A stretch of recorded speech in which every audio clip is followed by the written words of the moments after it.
Welcome. Hey, this is Kevin Shinnick, writer of Star Wars Force Collector. I'm Cameron Scott, one of the story architects of Star Wars The High Republic. This is Dominic Pace, who plays Gekko the Bounty Hunter from The Mandalorian. Hi, I'm Claudia Gray. I write Star Wars books. And you're listening. And you are listening. And you are listening to Star Wars Comics in Canon. The Force is strong with this one.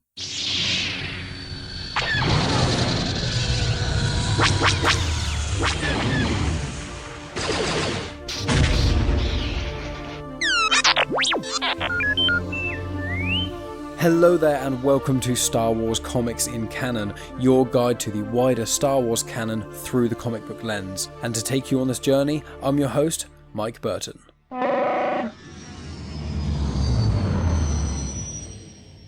And so brings episode 125. So my friends, this week I am tackling the second volume of the Han Solo and Chewbacca comics by Marc Guggenheim. This is issues 6 to 10 and it completes this miniseries. If you haven't listened to my prior episode on this, go back and listen to episode 107 of Star Wars Comics in Canon that was released in September 2022, and also I would recommend checking out my Star Wars Revelations episode, which was episode 120, released in mid-February 2023. Now, if you haven't tuned in before, in brief, I go through the plot details of each of these comics in chronological order, and along the way I give you a bit more information on certain elements, including species and planets and events that reoccur and characters, those sorts of things. So this serves as a great way for you to have a better understanding of the Star Wars comics canon, while getting an understanding of the plot details and etc., and the wider canon in itself. But if you did want to pick up these comics by yourself, I do leave out certain bits and pieces that aren't integral to the story, just so you can still enjoy the comics if you decide to pick them up yourselves. But with that in mind, let's delve straight into things. So, Han Solo and Chewbacca, the whole series was written by Marc Guggenheim, who also wrote the Star Wars Revelations comics and some of the Age of comics as well. The artwork was done by David Messina on issues 6, 8, 9 and 10, and Paul Fry did the art for issues 6 and 7. Alex Sinclair was the colour artist for these issues, and issue number 6 was released September 28th, 2022, issue 10 was released March 1st, 2023, and the trade paperback collection is due to be released June 6th, 2023. These comics are set between 8 years before the Battle of Yavin and 2 years before the Battle of Yavin, so we haven't got explicit confirmation in that 6-year period when it is, but it's after Solo and before A New Hope. Now, the show is not a review show, but I do have some thoughts on these comics, shall we put it, but I'll save that towards the end of give you my actual thoughts on these. As I said, normally I just give you like a brief of like how I felt about the comics, if they did specifically wow me or didn't necessarily wow me, but yeah, I have thoughts. I have some thoughts on this, but I won't say what they are until we get right to the very end, but I will put the timestamp in the show notes if you want to just skip to that part and hear what I think about these comics. But without further ado, here is the crawl for Volume 2 of Han Solo and Chewbacca. It is a dark time for Chewbacca the Wookiee. His ship, the Millennium Falcon, is missing along with the urn containing the remains of Crestal Denarin, which he and his partner, Han Solo, have been contracted to obtain for Jabba the Hutt. As Kel-Tana and her crew search for the wayward Falcon and the urn, Han Solo is believed dead, after being fatally wounded by the scoundrel Greedo. Meanwhile, Chewbacca must fight to survive on the prison planet of Goldahar. So issue 6 starts in that prison where Chewbacca is fighting a Chagrian. The Chagrian rams his horns through Chewie's abdomen, and then a girl called Phaedra distracts this Chagrian, and then Chewie manages to knock him out. Now, a Chagrian is a blue-skinned humanoid. They have horns on the top of their head, as well as head tentacles that generally go over their shoulders. You do see them a fair amount in the Star Wars galaxy. The most famous one is probably Maz Kanata. He is in the prequels, and he is one of Palpatine's sort of right-hand men. He does have a fair amount of dialogue in the Clone Wars, and a bit of dialogue in the prequel trilogy. He's normally in the Senate, really, but you'd have definitely seen a Chagrian. So after Chewie KOs this Chagrian, Maz Kanata, Chewie, and Phaedra all start to talk. Now, Phaedra is a humanoid girl. I can't find out exactly what species she is. She seems to have quite light skin, maybe bluish, and then sort of face markings or tattoos, and then her eyes are black, but the iris is yellow, and then her pupil is black as well. And then Maz Kanata here, this isn't where Maz and Chewie meet, or at least if it is, they do not make that obvious at all. It is very heavily insinuated here and then in future parts of these comics that Maz, Han, and Chewie already knew each other. So while that's going on, you've got a few people working together. You've got Taonga and Corbus working with Kel-Tana, Greedo, Akko, and Uris. So Taonga, you know her from the Bounty Hunters comics, and this is set before those by quite a few years. Corbus is the gentleman in the prior volume of Han Solo and Chewbacca who was posing to be Han Solo's dad. Greedo is the Rodian that Han shoots in the cantina in A New Hope.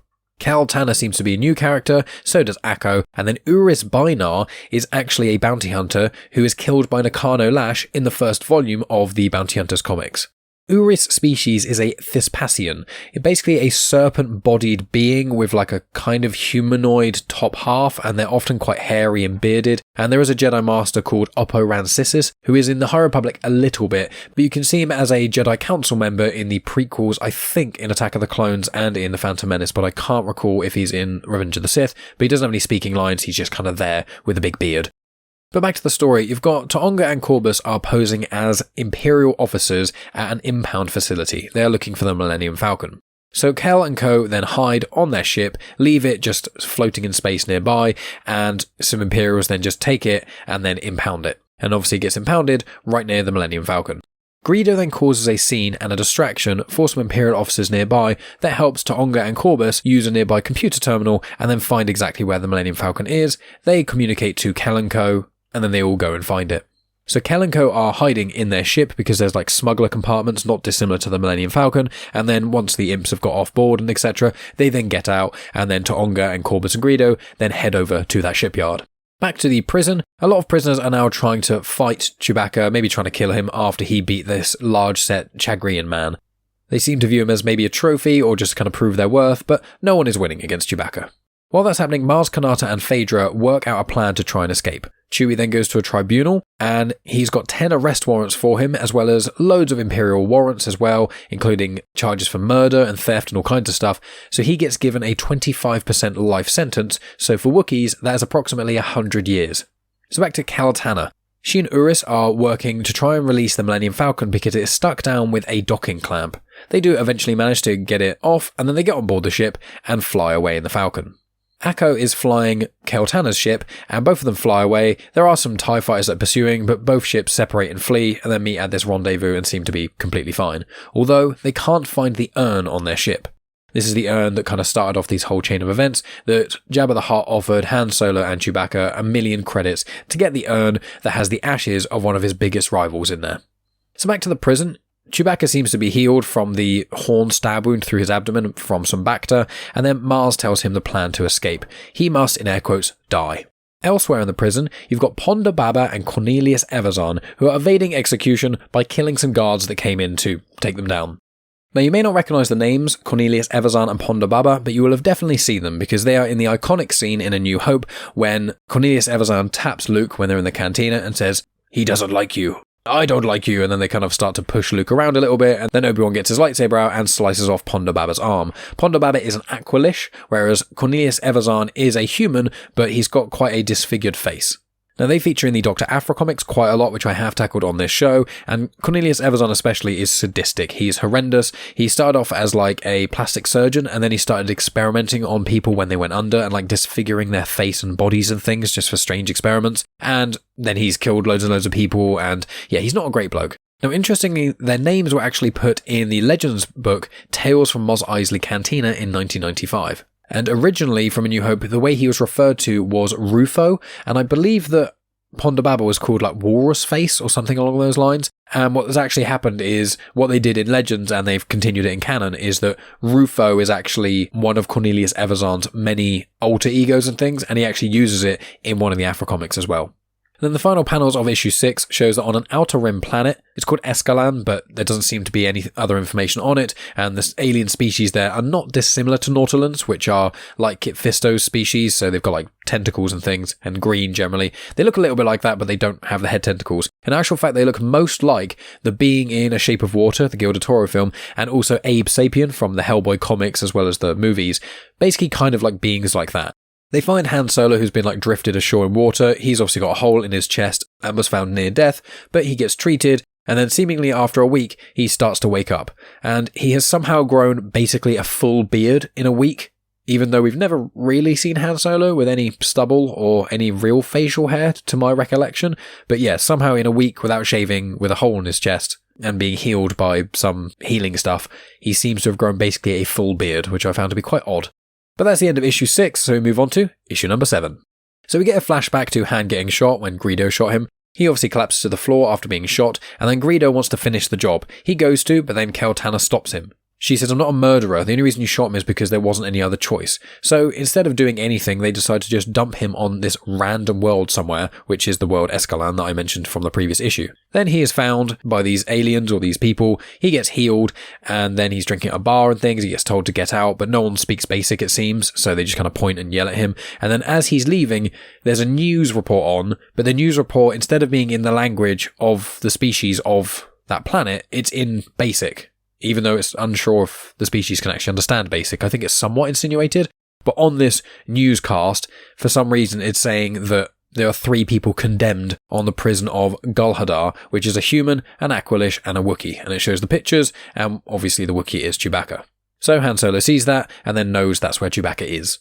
It's a interesting plot device. I think it's a bit too convenient for me, even in the realm of Star Wars. I don't think I've ever really heard a news report of just saying that people in prison are like condemned. Like, I don't really get it, because Chewie doesn't have a death sentence, whereas Evazan and Ponda Baba do, but they're in the same speech. I don't fully understand that element of things, but convenient. Han Solo happens to be in the right place at the right time, hears exactly where Chewbacca is, and obviously goes off to find him.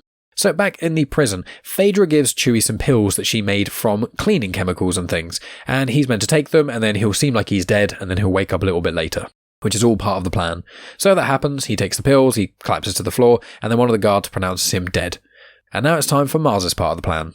So back to Han, he manages to find an alien who can speak basic, and then they give him passage off-world on this merchant ship. It's just the one merchant on this ship who can't speak basic, but they give him passage and he asks why, and they say, we just help strangers, that's our way. Then, when they're away from the planet, Han holds a blaster to the back of this merchant's head. Back to the prison. You've got Evazan and Ponda Baba are strapped to chairs and they're about to be executed via gas. The gas itself is dioxys, which is actually a gas seen in The Phantom Menace used by the Trade Federation to try and kill Obi-Wan and Qui-Gon. It's also in the Clone Wars episode The Box, which is season 4, episode 17, when Obi-Wan goes undercover as a bounty hunter and then does this challenge thing with Cad Bane, put together by like Dooku and things. It's a pretty cool episode, I do quite enjoy it, but dioxys gas, it's not really in many other places in the canon, it's like a little bit here and there, but that's the gas that is being used to try and kill Evazan and Ponda Baba. Maz Kanata manages to get into the room where Evazan and Ponda Baba are by climbing through what seems to be the air vents and things, and she asks for their help in exchange for their freedom. While that's going on, Phaedra is using some cleaning stuff, mops and etc., and goes to an area where she shouldn't be in, knocks out a couple of guards, and then takes their uniforms. Then an alarm sounds and notes that a gas leak has been detected. So as these alarms are sounding, personnel are told to evacuate. So Maz leaves Evazan and Ponda Baba behind and asks them not to kill for a while, and they say no promises and scurry off. Meanwhile, Chewbacca awakens in what seems to be the morgue, there's no one around, and Phaedra goes to get him. He seems to be relatively okay, and they head to the flight deck. They were aiming to get a ship, but it flies away, and then they have to try and make other plans. While the guards come out onto the flight deck and start to shoot at them. But Phaedra is pushing this cleaning cart thing, and Maz is hiding inside of it. She shoots the 3 guards that are shooting at them, and then they feel a bit stuck, because there's not really any ships nearby that they have access to, they don't have access codes either, so they're kind of wondering how they're going to fly away. And then Han shows up in that merchant ship, saves them, and then says he'll drop Maz back to Takodana. He thanks the alien for the ship, and heads to Tatooine. Then in Tatooine, in the famous Mos Eisley Cantina, famous only for us, I don't think it's very famous across the world, but it seems to be popping up in almost all Star Wars content, which is quite interesting. It's in Mandalorian, obviously in New Hope, lots of different places. But in that cantina, Greedo is having a drink, and Chewie goes up to him and grabs him by the throat, and Han asks, where is the Falcon? So that's where issue 7 ends, and I will confirm a little bit more information about that cantina. It is called the Mos Eisley Cantina, also known as Chalmun's Spaceport Cantina. Chalmun is a Wookiee who owns it, and it was previously owned by other people, but then Chalmun manages to get it back, and it seems to be who it's owned by for the most part. And I think at the end of this, the insinuation is that Han gives the ship back to that merchant from that random planet and just kind of lets them go away with it, thinking that Greedo is so surely going to be on Tatooine that they just abandon any chance of being able to get off the planet without the ship, which I found a bit odd, but anyway, into issue 8. So on Tatooine, Han and Chewie are roughing up Greedo a bit, like they throw him out of the cantina and stuff, and Greedo does confirm that he has the Millennium Falcon. He won in a Sabacc game against Corbus, because they all kind of had a game to see who would win the Falcon after they couldn't find the urn. And Greedo notes that the urn seems to have been taken by the Imperials. It seems that a Moff on Coruscant has got it. So they KO Greedo and then go and get the Millennium Falcon. Why they didn't kill Greedo there, I know why, because plot-wise you had to have Greedo in the scene from A New Hope, but why they didn't kill Greedo when he literally shot Han in the chest and let him for dead, I do not know. Now, Phaedra is with Han Solo and Chewbacca at this point, and she has got a plan on Coruscant. They note that the urn is on Coruscant in a specific office with codes that change daily. There are Death Troopers inside, which are the black armoured stormtroopers that were made famous from Rogue One, and they've started popping up in elsewhere. They seem to be like elite stormtroopers, kind of bodyguards. Vader has some, Orson Krennic has some, Tarkin has some, etc. And her plan is for them to be sanitation workers, and they can get access to the office through the sewers. And Phaedra will get the Moff out with a distraction. Phaedra also manages to get the schematics for the sewers and the Moff's building as well, and she also notes that there are no background checks on sewer workers. She confirms that she had 2 different friends who owed her favours, one of which who got them the jobs as the sanitation workers immediately without any questions asked, and the other gave her the schematics for the Moff's building and the sewer system and things. Meanwhile, you've got Corbus, who is running away from the Marshal. The Marshal is Buck Vancto. He is from the first volume of these comics and things, and he wears like a golden mask. There's not really much to say about him.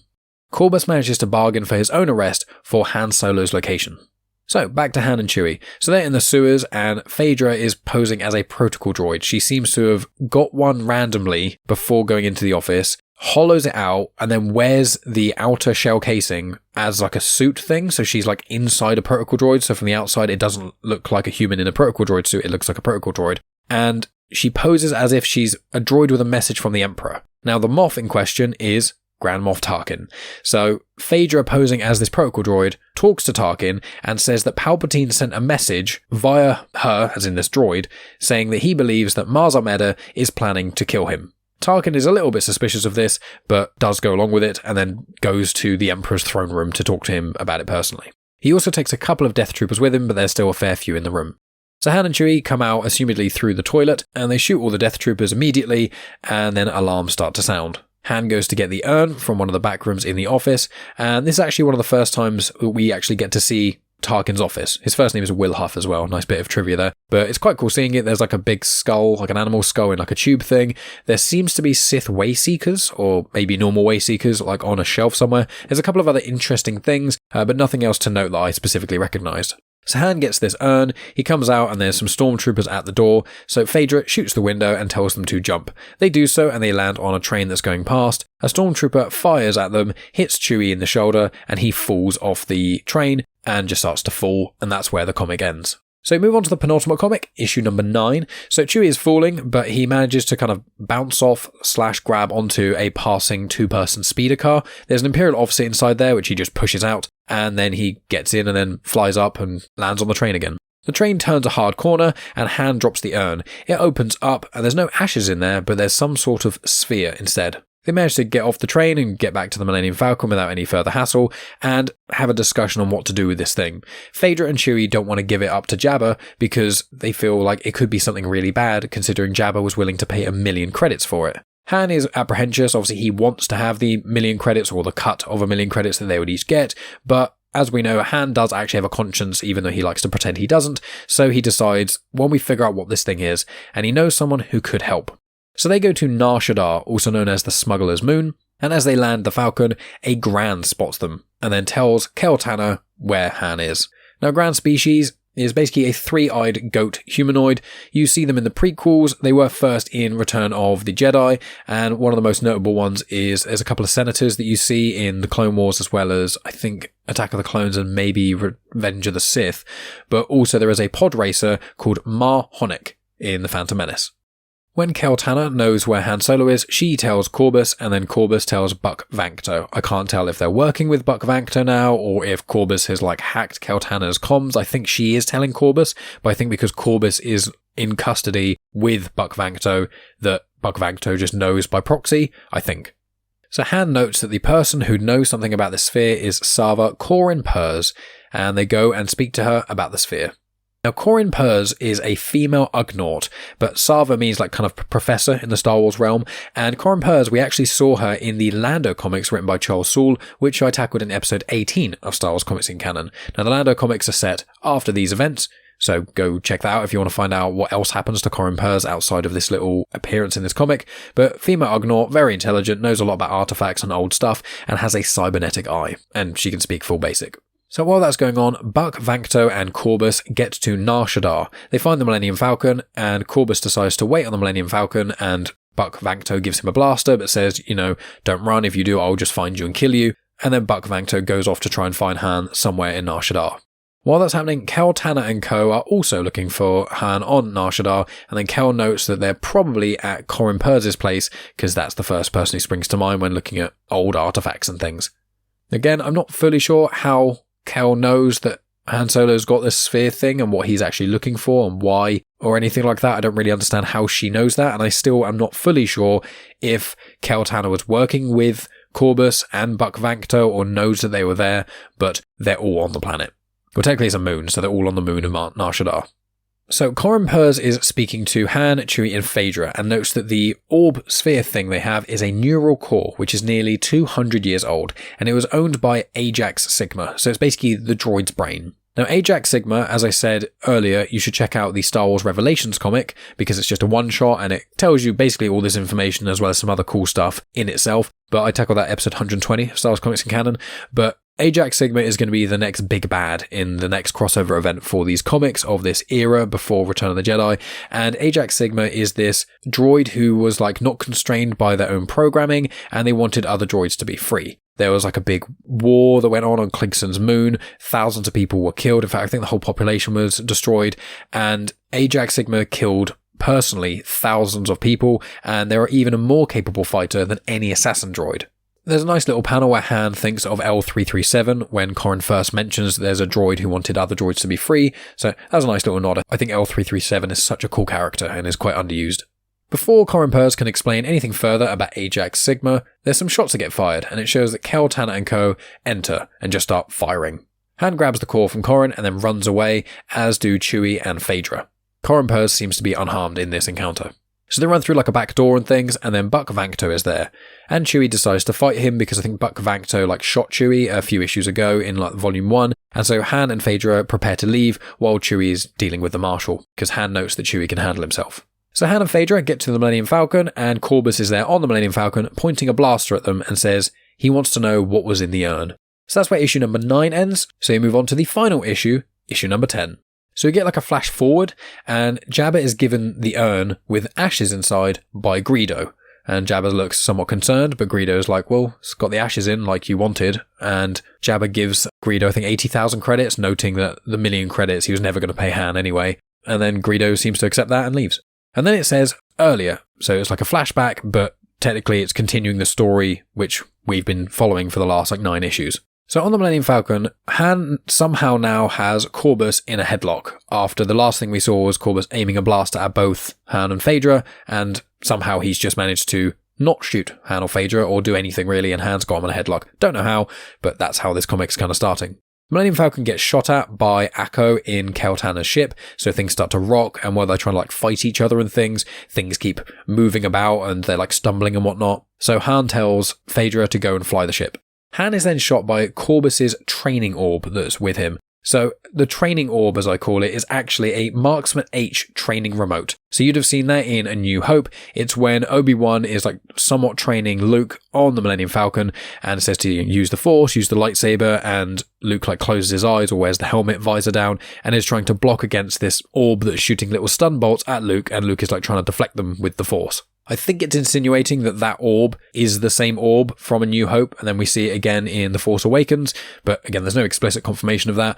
I assumed that Obi-Wan had that orb, but I may be misremembering. I think maybe Obi-Wan just kind of rooted around in the Falcon and found that thing. I'm not really sure. So while there's all this fighting going on the Millennium Falcon, it goes to Chewie, who is still tussling with Buck Vancto.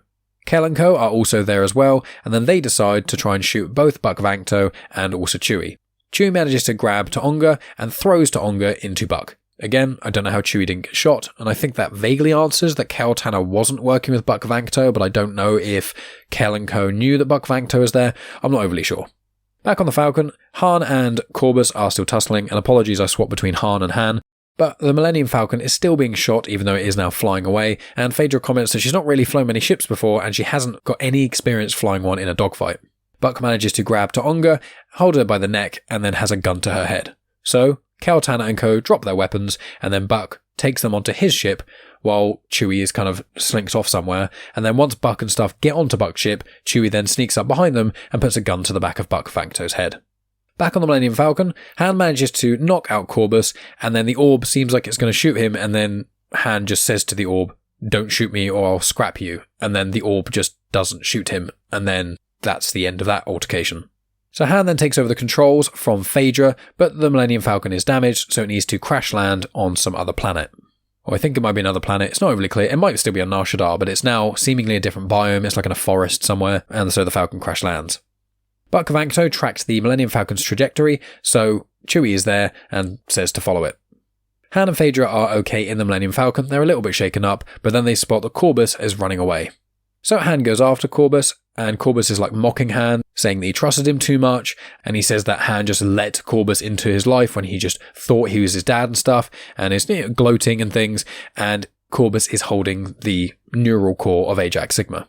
While Corbus is mocking Han, he's slowly reaching for a blade he has behind him, but Han notices this and then shoots him in the shoulder, and Corbus falls from great height on this tree branch thing that they're on, and just falls. We don't really see what happens to Corbus. And Han makes a comment saying, "You think I trust too easily, like other father figures have," obviously referencing Tobias Beckett in Solo: A Star Wars Story. So Han returns to the ship, and Akko has got a gun at Phaedra, who is standing outside of the Millennium Falcon. Chewie is then there with Buck Vancto, Taonga, and Uris Bainar, and it is noted that Chewie struck a deal with Buck. So Buck gets Kel-Tana arrested and then takes her ship, and then the ship has got notes of lots of different places, like safe houses and those sorts of things, and it's unclear if the safe houses have got loads of money and resources, or if there's people there that he can take warrants out on, but he just lets everyone else go. Han then leaves Taonga and the crew behind as a payback for what they just abandoned him on that random planet a couple of issues ago. So Han and Chewie then decide to bury Ajax Sigma's neurocore about 15 centimeters underground. It's almost like a dog dug a small hole. They just plonk it in there and then just push some dirt over it and just leave it in this random place. Han then offers to take Phaedra home or to another job that they've got of trying to steal some money from someone who banks somewhere, gives a little smirk, and that's the end of that element of the story. So it says the end, then ... and then you turn a couple of pages at the end of the issue and it's advertising this Ajax Sigma crossover thing that's going to be happening. And then the last sort of page, almost like a post-credit scene, shows that Greedo goes to the cantina and confirms to Corbus that Jabba the Hutt took the urn with the ashes in. And Corbus is happy about that, and then that is where the comic ends.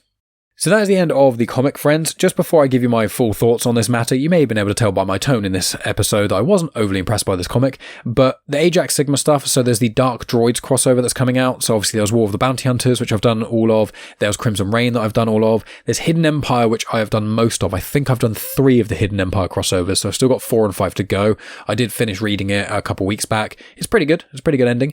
And so the next big crossover event is going to be Dark Droids. It was announced at Star Wars Celebration. It was hinted at in Star Wars Revelations, and obviously in this issue, it's going to be about Ajax Sigma. He's going to somehow come back and cause some issues. Now, I think he's going to be a cool villain. I think it's going to be quite fun, but I probably would have preferred it to be sort of post Episode 6 content, maybe after the Aftermath trilogy or something like that. But I suspect they didn't really want to touch that area because you've got the Aftermath books. You've also got the Star Wars Battlefront 2 campaign that's set a little bit after Episode 6 and a few other pieces of content around that time.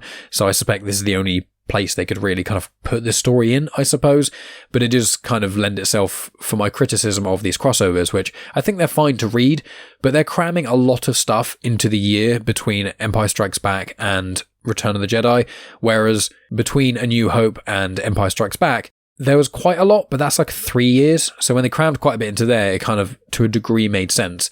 But that was, I think, 75 issues of the main run of Star Wars, and I think at the moment we're issue 35, around that kind of mark.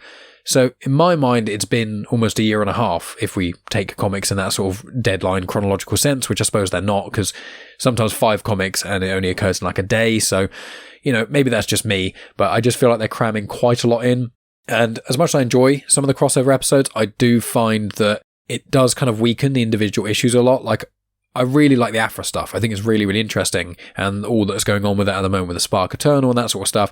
But with all these comics that just keep crossing over into these big event things, I want like a bit of a break. In a sense, I would rather, contrary to what I've just said about timelines and stuff, I'd rather have like quite a few issues, like 10, 15, maybe even 20 issues, where each, bounty hunters, Darth Vader, all those things kind of get to do their own thing for a while before delving into yet another crossover event. And obviously the issue with the crossover events are, we know the majority of what's going to happen. Like Charles Soule is writing it, and I've got nothing against Charles Soule's writing, but like Hidden Empire was all about Kira trying to take down the Sith. And although it was quite a cool ride, and there's quite a few cool things in there, the Ascendant technology, the Archivist, lots of cool things, she doesn't succeed because the Emperor and Darth Vader are fine in Return of the Jedi. So it's just this little thing where my issue with some of these comics, when you've got these legacy characters, is we know all of their fates. And so, I'll be tackling Dark Droids. I think it'd be quite cool. It's quite a cool concept. I'm going to be more interested by how it affects like Dr. Aphra and the Bounty Hunters crew, because none of the Bounty Hunters crew, well, actually, there have been, the Bounty Hunters crew have actually been confirmed to survive past episode 6, because there was, I can't remember I think it was Star Wars number 25, where there were short stories in there, and one of them I think was about the Bounty Hunters crew, and they're pretty much all alive, so that kind of spoiled Bounty Hunters, because it's taken a lot of the dramatic tension away from there. And then Dr. Aphra may die. I hope she doesn't. I hope she gets like her own series and stuff after episode 6. I think that'd be really cool if it was like, not just a comic series, like an animated series. I think that would be so cool, even live action, but I don't know if that's a pipe dream or what. But yeah, we've got a crossover coming up. So before we get into the lasting waffle, I just want to give my opinion on this comic. So normally I don't really give opinions on comics because generally I enjoy them all slightly different ways. Sometimes I go, oh, that comic was amazing. Or yeah, that didn't really land fully for me, but it was all right. I really, really didn't like this comic. I thought the first volume was all right. I thought the Han Solo dad stuff was quite cool, and then they just completely undid it, and I was like, oh, well, that was kind of pointless. But this is, without a doubt, my least favourite arc of comics. I mean, some of my least favourite comics in the canon have been the Age of stuff, because they're just one-shots, and it's like a one-shot with Kenobi in the Clone Wars. Like, there's not really any character depth you can add to those kind of things, but they're one-shots, so what can you do? This is like 10 issues. It could have easily been done in like 3. It felt like the ending is just a build-up to this Dark Droids thing, which I felt was completely unnecessary. And there are so many plot holes in this, it was becoming really difficult to read. Like, as you could tell with some of these things, you've got this 14, like they say that Phaedra's like 14 at certain points. It's like a 14-year-old girl who somehow has connections to someone who has access to Grand Moff Tarkin's schematics of his building, who is willing to throw away and potentially put their entire life at risk and their career and everything, and betraying Tarkin for this 14-year-old girl. Or you think she's 14, she's very young at least. And it's like, how do you have a friend who has access to that? Where did you find them? Because surely someone in that position would have to been working for the Empire for quite a while, and especially someone so close to Grand Moff Tarkin. So I don't understand how she got that. I don't understand how they got into like the sanitation thing. She's like, oh, I know someone who owes me a favor in the Imperial Security Bureau. And I'm like, you are a criminal who's been put into prison for all these crazy things like fraud and all this other stuff. She listed it all off in issue 6. I didn't go into, but she's been done for basically everything. And it's like, how on earth did she do that? I know heists are often quite, luck and all those things, but I was like, right. One thing I really don't like is how almost every issue of this ended up with like a cliffhanger, but there's no dramatic tension of any kind, because when Han Solo gets shot in the chest, he's fine because he's like one of the main characters in the original trilogy. So there's no tension there. When Chewie falls off that train thing in the issue 7 and it ends with him falling, it's like, well, I know he's going to survive because again, he's a legacy character. He lives through episode 9. So you've got these new characters, but none of them are put into any positions of threat. Phaedra, if she was in issue, I'd be like, okay, maybe that makes a bit more sense, but she's just completely fine by the end. All of the air quotes bad people, apart from Kel Tanner, who didn't really seem that bad, they're all fine. So I don't know if there's going to be like more Han Solo and Chewbacca comics. So those are little issues I had, but one of my big issues is that Han and Chewie decide to not sell this neural core thing to Jabba because they don't want it going into the wrong hands. But they just bury it on a random planet, like genuinely 30 centimeters max underground. They don't like dig it properly in the ground. They just put it like, it almost looks like it still has a bump. And I'm just like, why didn't you destroy it? If you knew it was this big evil thing, why have you just left it basically in the middle of the woods somewhere? If I found like a gun or like a rocket launcher, something, or some sort of hacking device that could take down an entire government, I'm not just going to leave it in the woods somewhere.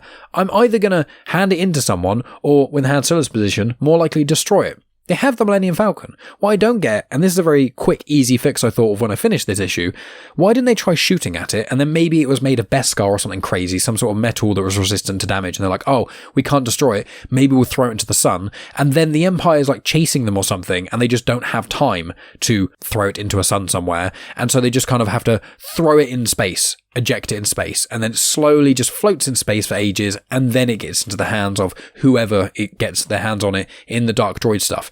I was just like, it was such a weak ending, and I feel so dissatisfied because I've read 10 issues of this. It has added nothing to Han Solo or Chewbacca at all. We don't know how him and Maz Kanata or Chewie met or anything like that. There's no weight to that line of, Maz saying that Chewie's like her boyfriend in The Force Awakens. None of that. They're just, oh yeah, Maz is here, and now she's out. Do we know how she got into the prison? No.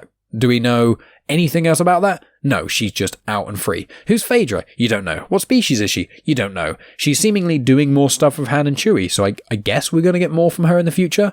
Then also they just escape robbing Grand Moff Tarkin ridiculously easy by jumping on a train somewhere, and then what? No one gets in a TIE fighter and tries to follow them, or a speeder, or anything. They just let them go. So I'm just like, there's no dramatic tension. There's nothing that's been added. There's no real interesting lore that's happened. Why they didn't continue with the Han Solo family stuff, I don't know. I was actually quite invested in Han Solo and his dad, and it was like, oh yeah, it's not a thing.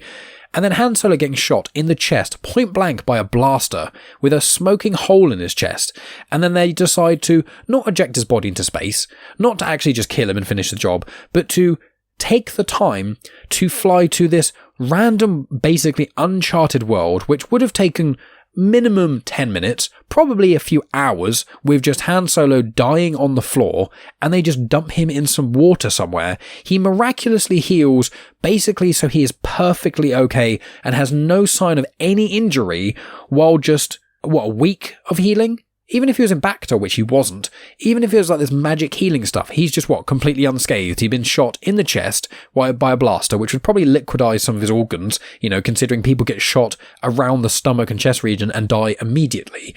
But Han Solo, with no armor, nothing to protect him, and of any kind, and potentially hours with this wound, gets dumped on a random planet and is fine in a week. And I'm just like, none of this makes any sense.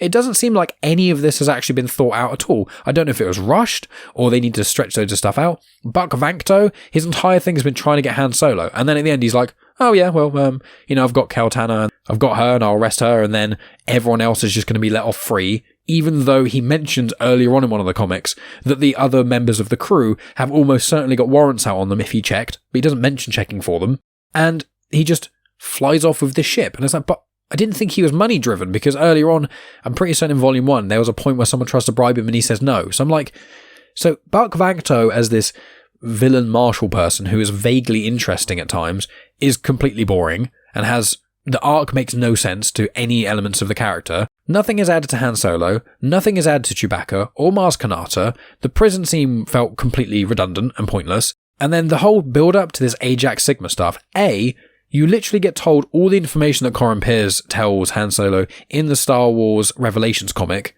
And also, we already knew that Han Solo buried the Ajax core, or someone did. I'm pretty certain it's heavily insinuated as Han if we don't actually see it.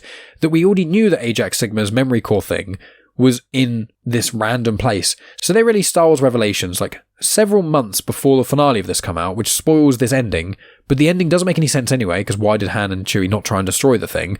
But we already knew it anyway, and we didn't even learn any new information about Ajax Sigma, because the Eye of the Webbish Bog in Star Wars Revelations told Darth Vader about it all, and obviously we as the audience find out that information. So it's the first time I've actually read a comic, and I went on Twitter and I was just like, did anyone like this?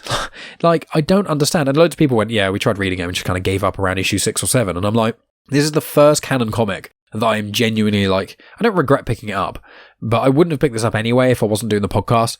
But it was so hard to read. It was so hard to get through.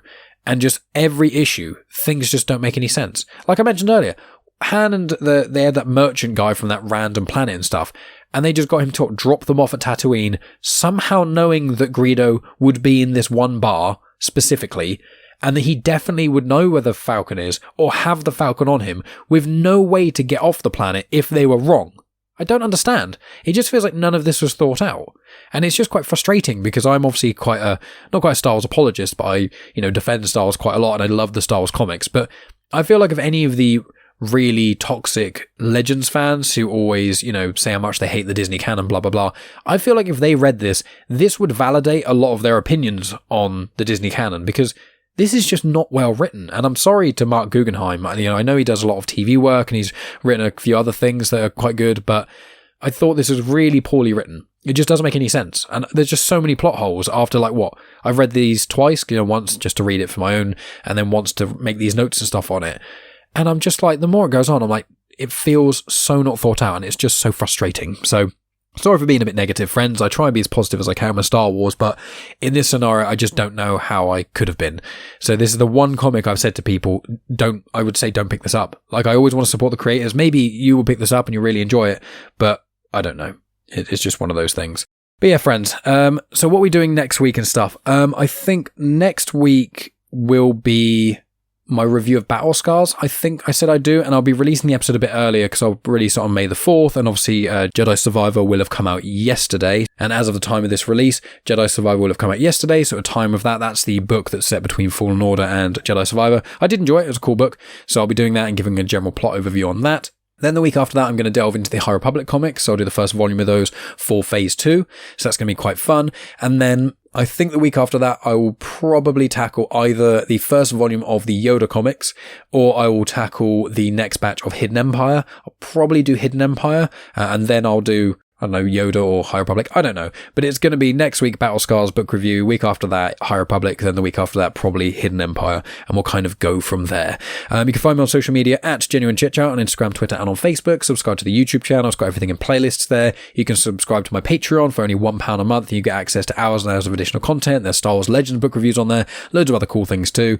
And, yeah, just support me where you can. I really appreciate all of you listening. I'm sorry for the negativity at the end. Please, if you picked up this comic and read it, let me know what you thought. Maybe there's something I'm missing. Maybe there's some plot holes that do make sense and I've just missed something. If there is, please tell me. I'd love to know. But just thank you for your support as always. I'll talk to you next week with the Battle Scars review. Make sure you check out the show notes for all other stuff that I've been up to and whatnot. And as always, may the Force be with you.